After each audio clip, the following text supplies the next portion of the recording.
E aí, tudo bem? Nesse vídeo, continuando a discussão sobre a equação diferencial parcial do calor ou da difusão, eu quero aqui desenvolver com você uma solução para a SADP com as chamadas condições de contorno de Neumann. Sendo esse o caso, então, em que a gente conhece não a temperatura nos extremos da barra, mas a gente conhece a derivada dessa função da distribuição de temperatura nesses extremos.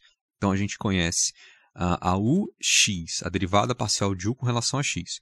E tanto no extremo 0 quanto no extremo L da barra, a derivada da temperatura nessa direção, única direção espacial, na direção de x, ela é igual a zero. E então, o que acontece no vídeo sobre a solução da SADP com condições de Dirichlet acaba acontecendo aqui também. Bem, você propõe que essa função U de x e t possa ser escrita como uma função só de x, uma x de x vezes uma t de t. E então você escreve essa EDP, o t é igual a k vezes u xx, exatamente esse primeiro passo, pelo menos. Esses primeiros passos são exatamente iguais aos anteriores, a da solução com condições de Dirichlet. E aqui você fica com x de t vezes t' de t é igual a k vezes x duas linhas de x vezes t de t. E então isso leva a x duas linhas de x sobre x de x igual a 1 sobre k vezes t' de t sobre t de t. E a mesma comparação é válida do vídeo sobre a solução para condições de contorno de Dirichlet. Aqui a gente tem uma função somente de x igual a uma função somente de t, e isso só é possível se essas funções forem iguais a uma constante. Então, não é que x de x é constante, é que a derivada segunda dessa função x grande de x dividido pela função x de x precisa ser uma constante, assim como a derivada dessa função t grande de t sobre t de t, no final das contas, precisa dar uma constante. Senão, não tem como uma função somente de x ser uma função somente de t. E esse raciocínio nos levava a duas EDOs. A x duas linhas de x menos sigma x de x igual a zero. E t' de t menos k sigma t de t é igual a zero. Então, esse raciocínio nos levava a essas duas EDOs. Ou seja, essa suposição ela é exatamente igual àquela feita na equação do calor com condições de Dirichlet. E também, da mesma forma que no vídeo anterior, o segundo passo vai ser resolver a EDO, e eu vou começar com essa EDO em x, porque ela é muito mais conveniente e ideal de se começar. Menos sigma x de x é igual a zero. E para resolver essa EDO, a gente tem que fazer algumas suposições. E uma delas, eu vou começar inclusive com elas, é que o sigma é igual a zero. E se você quiser conferir no vídeo anterior, bem, para sigma igual a zero, a gente acabava com a solução trivial. E vamos relembrar que solução trivial aqui não nos interessa, a não ser que a função f de x, definida aqui, seja exatamente igual a zero. Né? Mas aí meio que significa que a distribuição de temperatura, toda barra está a 0 graus e ela continua a 0 graus, e aí a gente não tem nenhum fenômeno interessante de se analisar. Então, quando a gente analisou no outro vídeo a opção sigma igual a zero, a conclusão era que isso resultava na solução trivial, e a solução trivial U igual a zero, ou seja, essa distribuição U de x e t igual a zero, e essa solução, mais uma vez, não nos interessa. Porém, dessa vez a gente tem uma pequena diferença. Bem, a informação dada é que a U de 0 e t, na verdade, a derivada de U com relação a x em 0 e t é igual a zero, e que a derivada parcial de U com relação a x em L e t também é igual a zero. Ou seja, quando a gente escreve essa função U como uma função só de x vezes uma função só de t, isso significa que a x' de 0 vezes t de t é igual a zero. E nesse caso que a x' de L vezes a t de t também é igual a zero. E isso é levemente diferente do caso com condições de Dirichlet, porque a gente tinha U de 0 e t igual a 0, e a u de L e t igual a 0, né, que resultavam em x de 0 vezes t de t e x de L vezes t de t, ambas iguais a 0. E o similar entre esses dois casos é que, para que essa multiplicação possa dar 0, ou o x de L é 0, ou o t de t é 0. Assim como aqui em cima, ou o x de 0 é igual a 0, ou o t de t é igual a 0. Então é um ou, né? Embora possa ser as duas coisas ao mesmo tempo. E no caso anterior foi dito, olha, se a gente escolhe t de t igual a 0, então, se a gente escolhe t de t igual a 0, significa que a u de x e t, que é x de x vezes t de t, se essa parte aqui é 0, então a gente está falando da função nula. E essa solução trivial, a gente já fez a análise, não nos interessa aqui. O que vai ter, então, de semelhante com essa análise que a gente fez para as condições de Dirichlet é que agora, com condições de Neumann, nós temos que definir o seguinte. Bom, se esse produto é igual a 0, né, então se x' de 0 vezes t de t é igual a 0, nós precisamos escolher se é a x' de 0 ou se é a t de t que é igual a 0. Né? E da mesma forma que antes, se a gente escolhe a t de t igual a 0, a gente resulta na solução trivial. Então, a única suposição razoável é que a x' de 0 seja igual a 0. Né? Então, eu vou escrever aqui que isso implica em x' de 0 ser igual a 0. Senão, a gente recai na solução trivial. E pelo mesmo motivo, se a gente tem a x' de L vezes a t de t igual a 0, não podemos escolher a t de t igual a 0, então a gente escolhe a x' de L igual a 0. Então, nós temos x' de L igual a 0. E, portanto, são essas as comparações que vão ter que ser feitas para a gente poder julgar se sigma igual a 0, sigma maior que 0 ou sigma menor que 0 são adequados para essa para essa EDO em x e também que ela também ocorre esse sigma lá na EDO em t. E então, para essa suposição de sigma igual a 0, bom, sigma igual a 0 significa que então, x de x duas linhas de x, menos sigma vezes x de x. Se o sigma for 0, isso tudo se zero, a gente fica com x duas linhas de x igual a 0. Se a derivada segunda dessa função é 0, imediatamente a derivada primeira de x é igual a c1. E a derivada, ou melhor, a função x de x vai ser c1x mais c2. Então, derivada segunda igual a 0, a gente integra duas vezes e recai, no caso, obtendo uma reta. E então, se aplicamos essas condições aqui, então, x' de 0 igual a 0, então a gente vai ter o seguinte, aqui está a x'. Então, x' de 0 é igual a C1, que é igual a 0. Imediatamente se conclui que o C1 é 0. X' de L é igual a C1, que é igual a 0, e apliquei a segunda e acabei concluindo a mesma coisa, que o C1 é igual a 0. Mas não pude, através dessas duas condições, definir quem é C2. Então, na verdade, C2 ficou em aberto, e uma possibilidade que não pode ser descartada, uma possibilidade é que a x de x seja igual a constante, que aqui eu vou chamar simplesmente de D. Tá? Eu fiz aqui C2 igual a D, nesse caso. Então, bem, não tem nenhum tipo de problema em x de x ser igual a D, pelo menos não até aqui nesse passo 2 em que a gente está. Então, tá, se o sigma for 0, essa função x de x seria uma constante. Agora, se a gente testar, então, sigma maior que 0, esse caso sigma maior que 0. Então, eu vou escrever o sigma como lambda ao quadrado e para um lambda maior que 0. Bom, se sigma é positivo, ele pode ser escrito dessa maneira. Então, nesse caso, a EDO fica x duas linhas de x menos lambda ao quadrado x de x é igual a 0. E para essa EDO, a gente tem equação característica r ao quadrado menos lambda ao quadrado igual a zero, de onde a gente conclui que o R é igual a lambda, ou R é igual a menos lambda. Isso, então, nos leva, bom, como lambda é maior que zero, então a gente aqui obteve duas raízes possíveis para a equação característica como números, valores positivos ou negativos mais valores reais.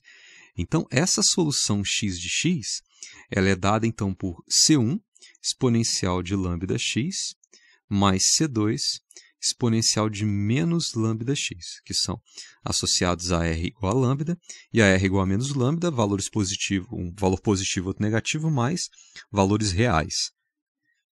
Mas, então, se essa é a x de x, então a x' de x vai ser C1 lambda exponencial de lambda x mais C2 lambda exponencial de menos lambda x. E eu tive que calcular essa derivada aqui, né? Porque, na verdade, as condições que nós temos no contorno são condições de Neumann, né? A gente sabe, então, que vamos aplicar então, a x' de zero. E, como foi visto anteriormente, a x' de zero precisa ser zero.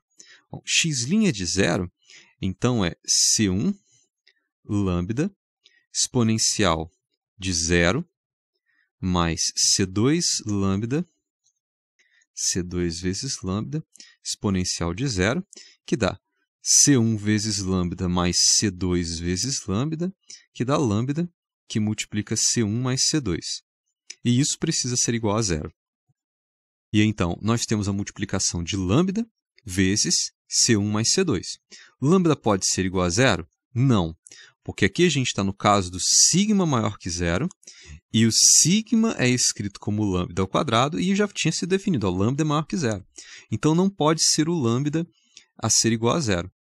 A imediata conclusão é que o C1 mais o C2 é igual a zero, logo o C2 é igual ao negativo de C1, que eu vou simplesmente chamar genericamente aqui de C. Ou melhor, aqui vai ser o menos C. Não, o C2 é menos C, então o C1 vai ser C, ok? Chamando dessa maneira. Então eu vou fazer um update nessa fórmula para x de x, nessa equação, né? E nessa aqui, nessa igualdade para x'. Então eu vou poder escrever de cima como C, que multiplica exponencial de lambda x menos exponencial de menos lambda x. E essa aqui de baixo vai poder se tornar C lambda exponencial de lambda x menos exponencial de menos lambda x. Ok, então a condição x' de zero igual a zero me leva então a fazer um update dessas duas suposições para a função x de x. Agora, vamos pensar na x' de L é igual a zero. Bom, a x' de L, se eu utilizar essa fórmula aqui de uma vez, a gente fica com C vezes lambda exponencial de lambda L menos exponencial de menos lambda L, e isso precisa ser igual a zero, certo? Como lambda é um valor, é um número, né? Não pode ser zero, eu posso dividir dos dois lados por lambda e ficar com C vezes exponencial de lambda L menos exponencial de menos lambda L igual a zero. Ok? Eu também posso fazer o seguinte, eu vou multiplicar por exponencial de lambda L e dividir pelo exponencial de lambda L e ficar com C, que multiplica exponencial de 2 lambda L menos exponencial de zero, isso é 1, tudo bem, vou botar 1 aqui, dividido por exponencial de lambda L, e isso igual a zero. Ok? Bom, como lambda não pode ser zero, ele é um número, né? L também é um número, a gente tem essa exponencial de um número aqui que não é zero, então essa exponencial aqui vai dar um valor, que eu posso multiplicar pelos os dois lados dessa equação por exponencial de lambda L, exponencial de lambda L, e no fim das contas cortar esse lambda L aqui, não ter mais ele, e ficar com essa igualdade aqui. E então, para que essa multiplicação, que é C vezes a exponencial de 2 lambda L menos 1 ser igual a zero, bom, ou C ele é igual a zero ou exponencial de 2 lambda-L menos 1 é igual a zero. Bom, para a exponencial de 2 lambda-L menos 1 ser zero, significa que a exponencial de 2 lambda-L é igual a 1. Mas isso só acontece se 2 lambda-L fosse zero. Mas o problema é que L é o comprimento da barra, e não pode ser zero. E lambda não pode ser zero, porque a gente está no caso do lambda maior que zero. Então, não tem como esse lado aqui ser igual a zero, né? Na verdade, esse termo aqui dessa multiplicação ser zero. Então, a única possibilidade é que o C seja igual a zero. Então, a gente concluiu que o C é igual a zero.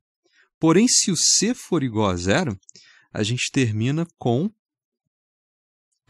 x de x igual a zero. Mas essa é solução trivial. Isso implica, na solução trivial, u de x e zero, u de x e t, que é igual a x de x vezes t de t, que é igual a zero vezes t de t, que é igual a zero. E não interessa. Essa solução não interessa. Não nos interessa.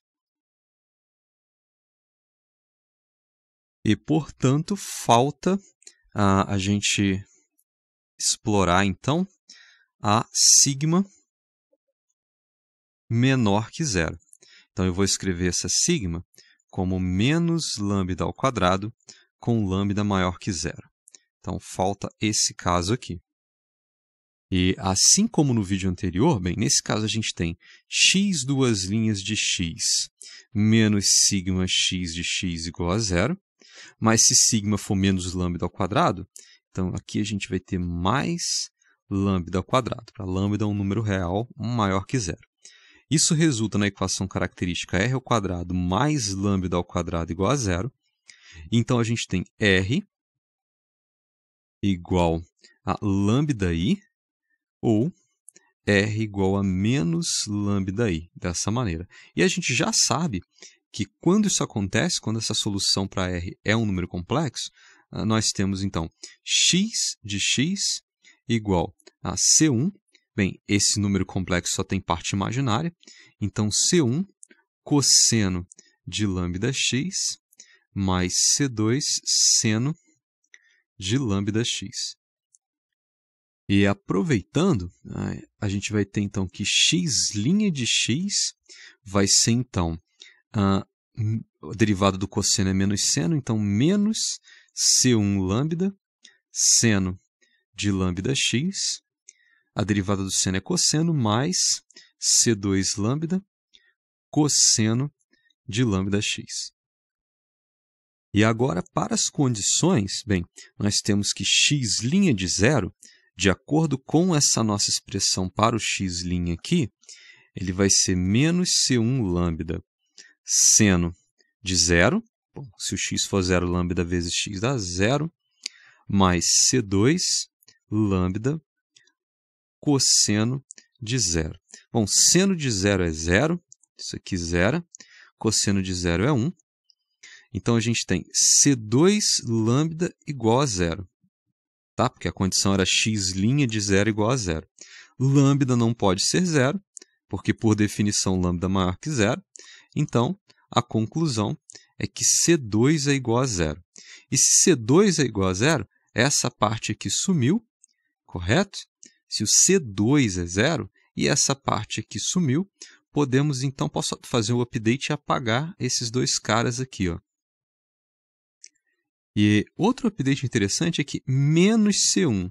Bom, o negativo de uma constante é uma constante, né? Então, eu vou apagar esse cara aqui e vou simplesmente chamar de C, dessa maneira. E então, agora, a gente pode colocar outra condição. X' de L, que vai ser, então, bom, x' de L vai ser C lambda seno de lambda L, e isso precisa ser zero. Então, seno de lambda L, C vezes lambda igual a zero, correto. E agora, lambda não pode ser zero, pelo motivo anteriormente dito. Se você escolhe C igual a zero, se o C for igual a zero, sim, faltou o update aqui. Então, aqui eu vou colocar C também. Se você escolhe C igual a zero, isso significa que a sua x de x vai ser zero e isso gera novamente solução trivial que não nos interessa. Então, escolher C igual a zero é complicado. Lambda não pode ser zero, mas seno de lambda L consegue ser zero. Sempre que esse lambda L for um múltiplo, um n vezes π, com n natural. Ou seja, quando lambda puder ser escrito como nπ sobre L. E se o lambda é nπ sobre L, então o sigma, que é menos lambda ao quadrado, vai ser menos n2π2 sobre L2. E agora, basicamente, nós temos duas possibilidades para essa x de x. Então, acho que é interessante anotar. Então, temos duas possibilidades. Então, ou x de x é uma constante, que eu chamei ali em cima de d, ou a x de x ela vai ser, bom, como a gente encontrou aqui, c cosseno de lambda x com lambda igual a nπ sobre L. Então, x de x vai ser c cosseno de nπx sobre L, dessa maneira.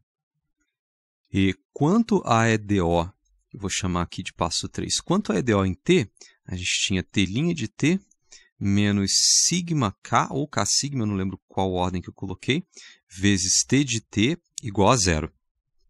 E nós sabemos quanto que é sigma, né? Menos n2π2 sobre L2, e essa EDO é exatamente a mesma do caso com condições de Dirichlet. Eu não vou me demorar muito, a solução é t de t igual a exponencial de menos k, n ao quadrado, π ao quadrado sobre L ao quadrado vezes t, dessa maneira. Então, quando a gente tem o passo 4, nós precisamos juntar essas duas soluções e tentar escrever a u. Então, essa u de x e t, como a solução para x de x se quebrou em duas possibilidades, bom, pode ser que seja d vezes essa solução em t, que é menos k vezes n2π2 sobre L2t, ou pode ser também que seja, então, c cosseno de nπx sobre L exponencial de menos k n2π2 sobre L2 vezes t. Certo? Só relembrando que a suposição é que a u de x e t seja uma x de x vezes uma t de t. A suposição de separação de variáveis. Aqui, na verdade, depois que eu terminei o vídeo, eu percebi que eu cometi um engano, né? Quando foi feita a suposição de sigma igual a zero, lá na equação diferencial ordinária, na EDO do tempo, na verdade a gente vai ter t' de t menos sigma k de t igual a zero. Para sigma igual a zero, no final das contas a gente tem t' de t igual a zero. Então, ao solucionar essa parte de t, se a derivada da função só em t é zero, então t de t é uma constante, que eu chamei aqui de Cn, fiz essa correção nessa cor amarela. Então, na verdade, eu não poderia ter encaixado essa solução menos kn2π2 sobre L2t nessa parte. Eu deveria ter simplesmente encaixado uma constante Cn. Então, essa correção é importante porque exponencial de menos k, n ao quadrado, π ao quadrado, sobre L ao quadrado vezes t, é a solução para quando sigma é negativo. E a gente escreve o sigma como menos lambda ao quadrado. E daí, então, a maneira correta de se escrever a solução para o caso sigma igual a zero é dessa maneira agora da foto que eu incluí aí agora. O dn eu botei um tio só para diferenciar o fator final, né? Mas quando a gente resolve a EDO em x, fazendo essa suposição, então, de sigma igual a zero, a gente obteve lá que x de x tem que ser uma constante, né? Uma função constante. E quando a gente joga para t, obtém a mesma coisa, que tem que ser uma constante. Então, esse dn com tio em cima seria a solução em x de x, x grande de x. O Cn vai ser a solução no t grande de t. Então, a gente acaba concluindo que tanto x de x quanto t de t teriam que ser constantes. Então, constante vezes constante é igual a constante. Então, nessas partes posteriores do vídeo que for mantida a solução anterior que está incorreta. Então, na verdade, é melhor você pensar nessa solução aí, porque é essa aí que está correta. Mas não faz muita diferença, porque no final das contas, a x constante e também a t constante não resolve o problema. Então, a solução final está certa do mesmo jeito. A observação, então, que eu fiz sobre escrever a dn com a exponencial de menos k, n ao quadrado, pi ao quadrado sobre n ao quadrado vezes t, ela não serve para sigma igual a zero. Então, só uma explicação para ficar bem claro, eu acabei fazendo um Ctrl+C, Ctrl+V na minha cabeça e fiz no vídeo também, e esqueci. Para sigma igual a zero, a solução no tempo também é constante. E pela característica da equação diferencial parcial que a gente está resolvendo, obviamente uma solução constante não é solução para o nosso problema. E também pelos mesmos motivos explicados anteriormente, vale a ideia da linearidade. Combinações dessa resposta aqui para valores diferentes de n e para valores diferentes de d, pelo menos até agora, combinações dessa solução é também uma solução. E se você pensar nessa aqui de baixo também, se você escolher variados valores para esse c, né, e para diferentes valores de n e juntar essas respostas, você também tem uma solução, e é por isso que a gente chama de UN aqui. Né? E, na verdade, U de x e de t, e se você tiver qualquer dúvida sobre isso que eu afirmei no vídeo anterior, eu explico, no vídeo sobre essa equação do calor com solução de Dirichlet, eu já expliquei isso. Então, essa U ela vai ser ou o somatório de n igual a 1 até infinito de d, e por conta disso eu vou chamar de dn, aqui em cima a gente pode chamar de dn de cn, dn exponencial de menos k, n2π2 sobre L2t, ou pode ser também o somatório de n igual a 1 até infinito de cn cosseno de nπx sobre L, isso aqui é um π, ficou meio mal escrito, nπx sobre L, exponencial de menos k, n2π2 sobre L2t. Então, na verdade, a U vai ser uma dessas duas coisas. E então, agora para o sexto passo, bem, aqui eu vou colocar a 6. Então, a gente sabe que a U de x e 0 ela é igual a uma função f de x. Então, se você aplica a esse conceito de que quando t igual a 0 você precisa ter f de x, você fica com duas possibilidades. O somatório, bom, se o t for 0, você vai perceber que você fica com o exponencial de 0 nos dois casos, ou você vai ter que o somatório de dn é uma constante, de n igual a 1 até infinito, é igual a uma f de x, ou que o somatório de n igual a 1 até infinito, de cn cosseno de nπx sobre L, é igual a f de x. E então, acontece o seguinte, essa igualdade só vai conseguir ser válida se f de x for constante. Porque um somatório de constante é uma constante. E esse dn só vai funcionar quando f de x for uma função constante. Já, quando você pensa nesse caso aqui de baixo, aí a coisa muda. Você tem, na verdade, desse lado, uma soma de múltiplos de uma função cosseno. E a gente sabe que alguns tipos de função conseguem ser descritas por um somatório de cossenos, lá quando você viu sobre série de Fourier. Então, já podemos descartar esse caso de cima, porque ele é muito específico, só para f de x constante. Né? E a questão de baixo, essa descrição consegue descrever, inclusive, funções constantes. Então, fazendo o update, eu posso descartar esse caso aqui, e nós terminamos com essa solução na forma de somatório de cn cosseno. Então, nós terminamos com essa expressão aqui como sendo uma real candidata, uma real solução para U de x. U de x e t, no caso, né? E então, só por questão de conveniência, eu vou fazer o seguinte, eu vou fazer uma pequena alteração aqui. Então, esse aqui é o passo 6. Então, aqui nesse CN aqui, eu vou, ao invés de chamar de CN, eu vou chamar de AN. Por quê? Bom, primeiro porque pode ser qualquer qualquer nome, na verdade. Então, aqui vai ser o AN. Deixa eu apagar aqui em cima e colocar AN também.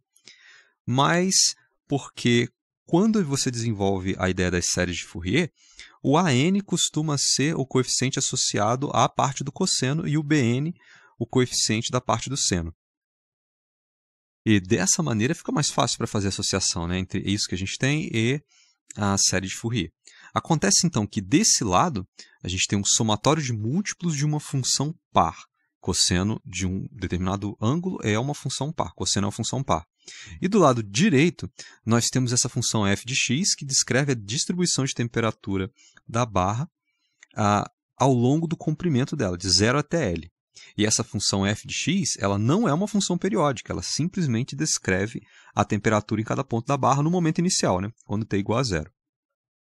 E então, da mesma maneira que foi feita anteriormente, com o caso, com as condições de Dirichlet, eu vou fazer o seguinte, vamos imaginar que essa aqui seja a função, a distribuição de temperatura da barra, então de 0 até L. E então essa aqui é a distribuição de temperatura de 0 até L ao longo dessa barra. E então eu vou copiar e vou colar essa função aqui. E na verdade agora eu vou espelhar essa função, vou inverter horizontalmente, e vou fazer o seguinte, eu vou definir essa função aqui, nesse intervalo de menos L a L, talvez assim fique legal. Então aqui ela vai estar definida do intervalo de menos L até L. E eu fiz isso de forma que se você calcular um valor A aqui, então aqui você tem a f de A, e aqui seria mais ou menos o menos A, e aqui você teria a f de menos A. E eu fiz isso de forma que a f de menos A é igual a f de A. Ou seja, eu meio que criei um espelho dessa função que era a distribuição de temperatura, lá para o lado negativo do eixo x. E de menos L a L, essa função ela vai ser par. E então agora eu vou pegar essa coisa que eu criei aqui, e vou colar. E essa aqui, na verdade, é essa função com a parte positiva e negativa. Eu vou ficar repetindo essa função aqui indefinidamente para frente e indefinidamente para trás, tornando essa coisa que eu criei aqui uma coisa periódica. Então, aqui ela prossegue indefinidamente. Na verdade, eu acho que eu vou pegar cor vermelha, indefinidamente para frente, indefinidamente aqui para trás. E então, por exceção desse errinho aqui ao interligar essas funções, o que eu fiz aqui foi criar uma janela de menos L até L e repetir esse padrão de L, então de tamanho 2L, de menos L a L a gente tem esse tamanho igual a 2L, e repetir esse padrão para cá. Aqui seria o 3L, né? 3L. E aqui seria o menos 3L. Então, repetir esse padrão aqui também, nessa janela. Em outras palavras, essa função que eu criei, e que aqui eu estou chamando de fp, ela é a extensão par da função f de x. Eu usei a função f de x nessa janela de 0 até L, joguei ela para trás de menos L até 0, de forma que eu criasse uma coisa par de menos L até L, peguei esse padrão, essa função par de menos L até L, e repeti de forma que ela se tornasse uma função periódica. Aqui seria o 2L também, né? Eu vou colocar só por questão de complementar esse eixo aqui. Então, essa fp, então, é uma função periódica e ela é a extensão par da função f de x. Ou seja, bem parecido com o que eu fiz no vídeo com condições de Dirichlet, só que agora, ao invés de usar a extensão ímpar da f de x, eu criei a extensão par da função f de x. Então, se essa f de x aqui de cima, se ela fosse essa fp, se ela fosse periódica, par e periódica, então seria verdade que o somatório de n igual a 1 até infinito de an cosseno de nπx sobre L igual a fp de x, seria verdade, então, que isso aqui, na verdade, é a série de Fourier, né, dessa função fp. E como essa função ela é par, ela não precisa dos coeficientes bn, que estão associados a seno de npx sobre L. Né? Se f é par, nesse nosso caso, fp de x é par, a gente só tem, então, os coeficientes pares. Na verdade, aqui, eu estou vendo que eu coloquei o somatório de n igual a 1, mas, na verdade, se o n for 0, um cosseno de 0 vai dar 1 e a gente ainda tem um AN, né? Então, talvez o correto, né, para ficar bem correto mesmo, seria eu ter lembrado que aqui a gente pode ter um AN, um A0, né? Dessa maneira. E aqui, deixa eu chegar um pouco para o lado de cá, aqui a gente tem um A0 mais isso aqui. E aqui também, deixa eu colocar esse A0, porque lá na série de Fourier, você tem o A0, né? Na verdade, a gente tem o A0 sobre 2, mais o somatório de AN, cosseno de n ômega t, ou n ômega x, tanto faz, mais BN, seno de n ômega x, dessa maneira. Então, esse somatório pega esses dois caras aqui, tem esse A0 sobre 2 aqui. E então, bom, deixa eu apagar isso aqui. Basicamente, se essa função fosse par, então a gente estaria descrevendo aqui, com essa u de x, aqui, a série de Fourier, né, seria a série de Fourier, nesse trecho aqui, a série de Fourier da função f de x. Então, nessa solução aqui, esse A0 e esse AN estariam associados, então, à série de Fourier. E a correção do somatório foi que, nesse somatório aqui, o n, a gente definiu essa UN, na verdade, né? Eu poderia colocar o somatório de n igual a 0 até infinito, de AN cosseno de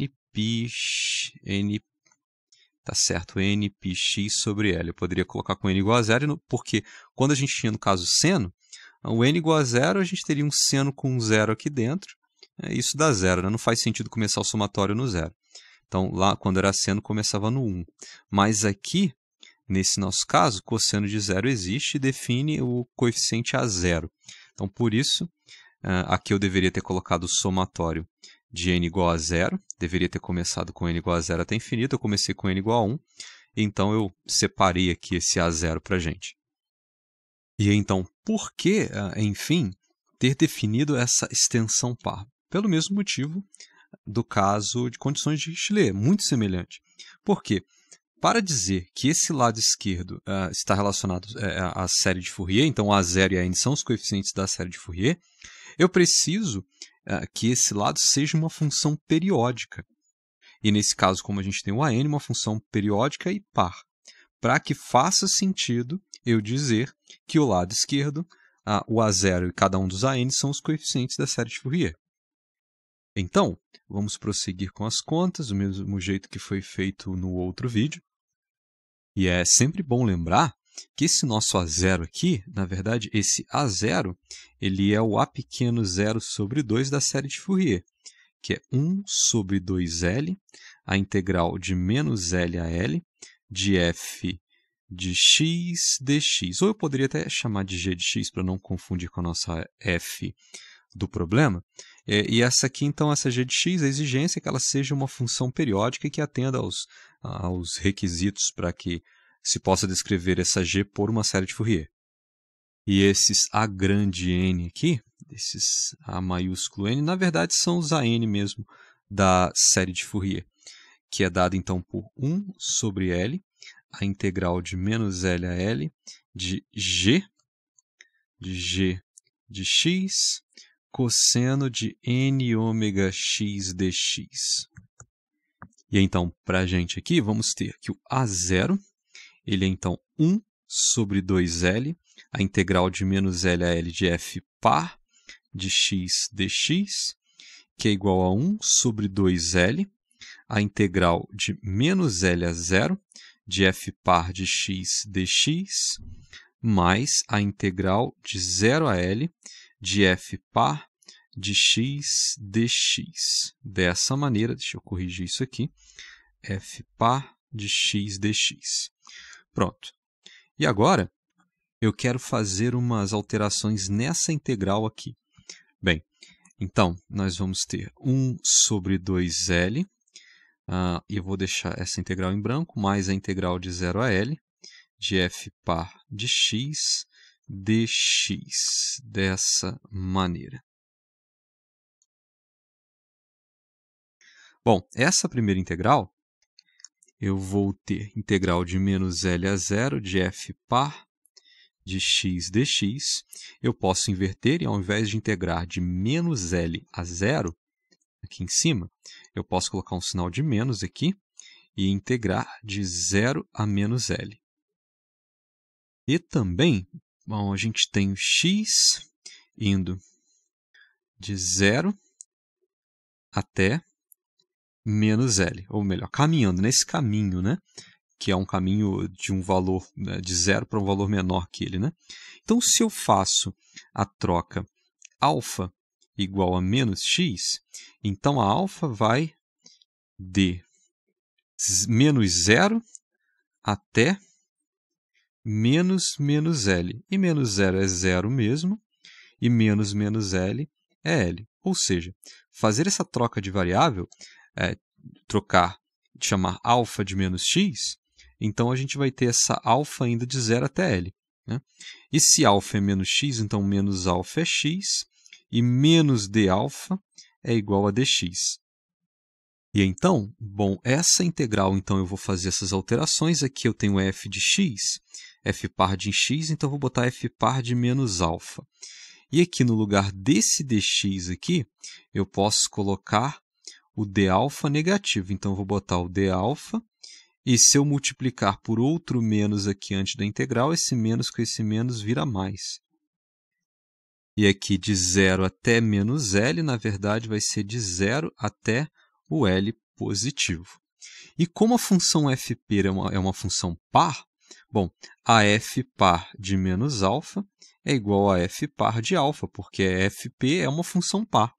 Então, eu posso tirar esse menos alfa aqui e simplesmente colocar alfa.